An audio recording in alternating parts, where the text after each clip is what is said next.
Hey guys, can you tell where I'm at? I'll give you a hint. Behind me is the brand new 4th generation Hyundai Tucson. That's right, Tommy and I, who's behind the camera, are in Tucson. And in this video, we're gonna give you a complete hands-on walk around of the new car, starting with what, of course, Tommy?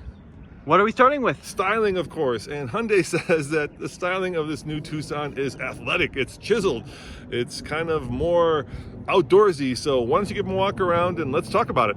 Well, it certainly is cooler than the old Tucson. Now, my favorite part is the front end because it's got this grille in this kind of satin chrome finish, but this is the best part. These actually are part of the daytime running light signature. My dad's gonna go ahead and start it up.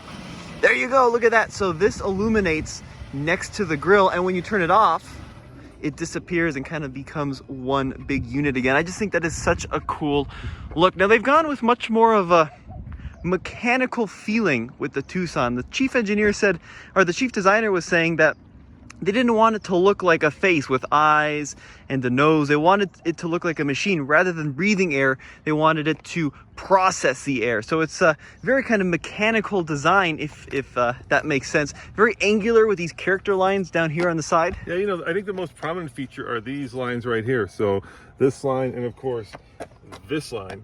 And you know, when you make angles intersect, it gives it a much more, I would say, masculine feel, Tommy. The other thing they've, of course, done with it is, like with every generation, because this is one of their most popular cars, they've made it bigger. So there's a lot more room in the back seat, and then there's a lot more room behind it.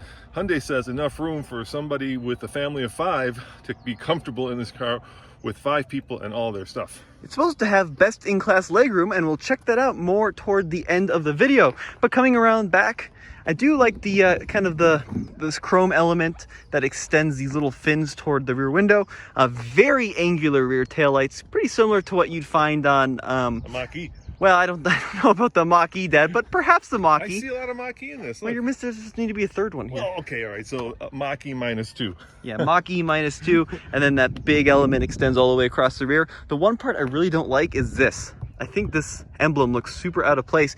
Oh, it's not actually elevated. It's built into that panel there, but it just doesn't quite fit in with the rear end design. But overall, it is a gorgeous car, especially compared to like the CR-V. I think this is a much more attractive vehicle, especially in this bright blue. Now, we typically get the ones with all the options. This is rolling on a set of 19-inch wheels with these kind of funky fins and grills and chrome accents.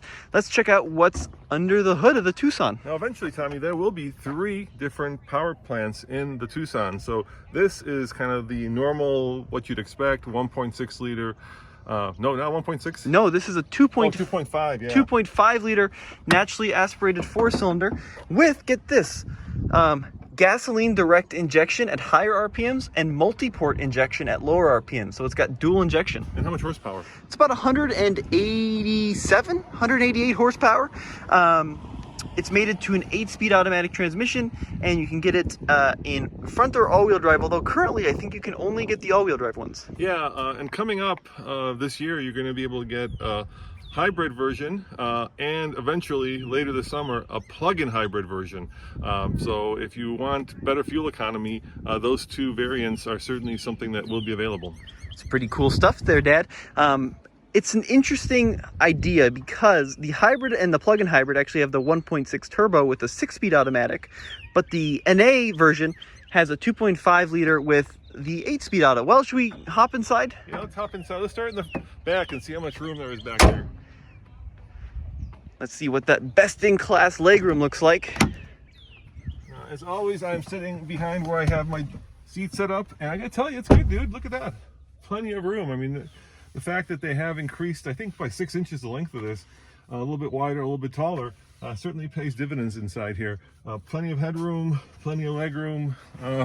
You know, I think for 5 people, if one of them's a kid, you'd be good.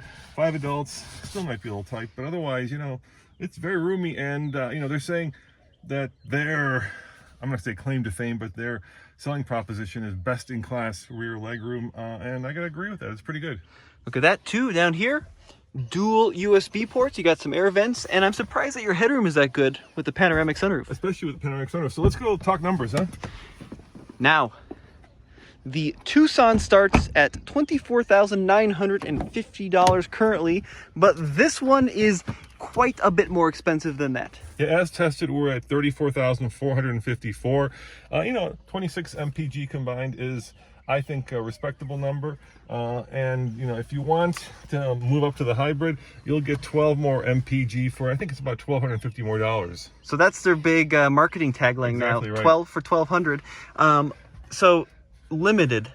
This has got pretty much all the Everything. bells and whistles. Yeah, limited is a top of the line, and they have actually put a lot of standard features into even the base model. So as the Japanese are doing, Hyundai's also adding a lot of the safety features like autonomous braking, blind side monitoring. A lot of that kind of stuff is now included with even the base model. This one actually goes one step further. It will not only, I'll show you, not only do blind side monitoring, but I can show you in this display. And you've got two really big displays, right? So 12.25 inches. Yeah, check this out, dude. Look at that. It shows you what's to your left, and you go the other way, and it shows you what's to your right. All right. That's one better than Honda, which only does the passenger side. Hang on, I've got some problems here. All right. So first of all, no volume knob. You've got buttons, and they're not real buttons. These are like touch sensitive panels. Oh, I don't know if I like that. And that touch sensitive motif continues down here to the automatic climate control as well. So that's all touch sensitive too. We're gonna have to play with that, see how that works in the real world, but so far not so hot on that. Luckily you do have volume control here, so if you do want a physical button, we do have that. The other issue is, of course, push button transmission. It's not my favorite, but when this in this all-out fancy limited, you get cooled and heated seats, a heated steering wheel, hill descent control. You get cool features like the parking camera, and then of course Hyundai has a pretty useful app that allows you to do things like remote start the vehicle and even remotely park it. That's coming as well. So big screen, like I say, I'm a big fan of physical buttons, so I really appreciate the fact that they have them here, but we'll see how this works out. We're gonna have a full review coming at some point when we spend more time behind the wheel, but this is kind of a first hands-on. I was thinking, Tommy, every manufacturer now does paddle shifters, right? Mm-hmm. And I want to do a video series like on the top 10 features of a car that everyone has but nobody uses, and I would say paddle shifters would be among that list. So what's this car missing? I don't know. What's your... It's a design element. It's missing something very unusual.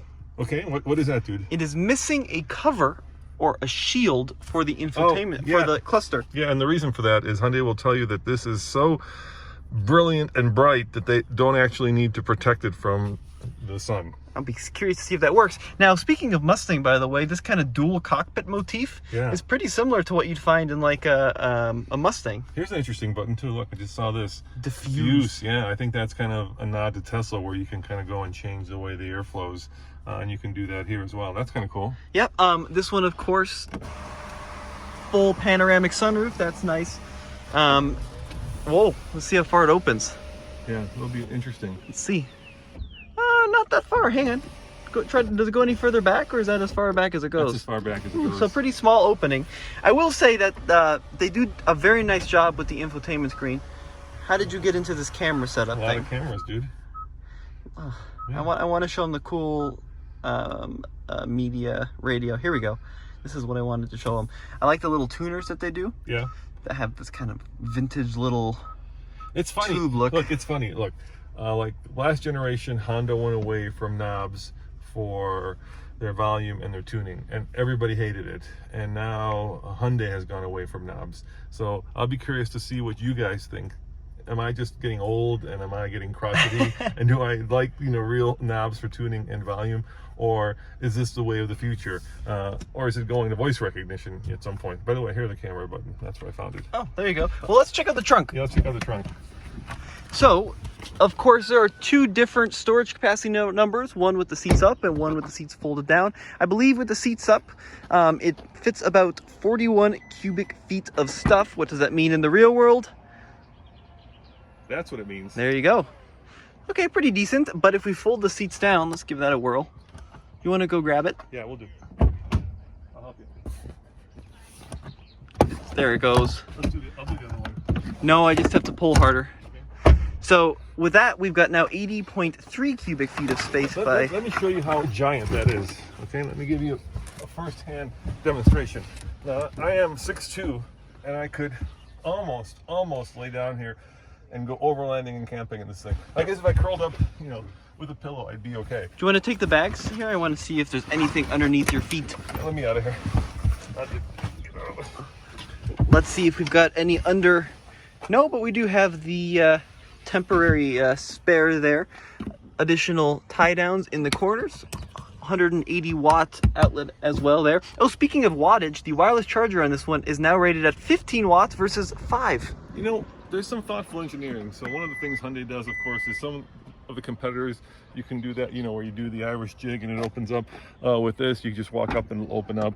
And what Hyundai has done consistently, and I think even in this car, Tommy, is they take stuff that is normally on like the next level of vehicle in terms of safety, in terms of creature comforts, or it could be found on the premium brand version of it, and they bring it to the masses. And I think the same thing is true with the new Tucson. When you get inside of it, it feels like a much more expensive car than, you know, the price point is. And that is the magic sauce in this vehicle. You know, whether you like the styling and whether you like the powertrain options, I'll leave that up to you. But my first impression is, once again, Hyundai has done a really good job in making, you know, an everyday, every person car feel like a premium car. What do you think? Well, let us know what you think in the comment section below. This has been a fun, just kind of first walk around. Driving impressions are still embargoed, but we'll have more content coming soon on what the Tucson drives like. But as always, this has been Tommy behind the camera, and in front of the camera, Big Cheese. See, in front of the camera. Thanks for watching, guys. Remember, come back to tflcar.com for more news, views, and of course, honest and independent real world reviews. See you guys next time. Ciao.